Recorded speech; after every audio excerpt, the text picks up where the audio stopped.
रामशास्त्री चित्रपटामध्ये रघुनाथराव गादीच्या मोहापायी आपल्याच पुतण्याला धरण्याचा आदेश लेखी देतात. आनंदीबाई त्यांच्या पत्नी स्वतःच्या अधिकारात त्या दचा माग करतात आणि त्या हुकुमाची तामील करून गादी रावाला मारून टाकतात. हा सीन प्रत्यक्ष घेतलेला नाही आहे, पण ते परत येऊन ही बातमी आनंदीबाईंना सांगतात आणि त्यावेळेला असं सांगतात, दुश्मन मारा गया. त्या साहेब मामाने अशी कल्पना काढली की हे असं नुसत्या डायलॉगमध्ये त्याचा इम्पॅक्ट येत नाही आहे. त्या तुझ्या तलवारीला रक्त आहे रावाचं, ते काढून आनंदीबाईच्या कपाळाला लाव.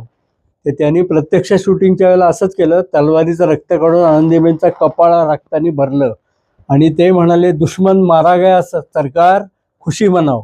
आणि मग ललिता पवार गळ्यातला मोत्याचा कंठा त्याच्या अंगावर उडवतात. असा तो अंगावर शहारा आणणारा आणि खुनाचा इम्पॅक्ट बरोबर दाखवणारा असा उत्कृष्ट प्रसंग चित्रपटात आपल्याला दिसतो.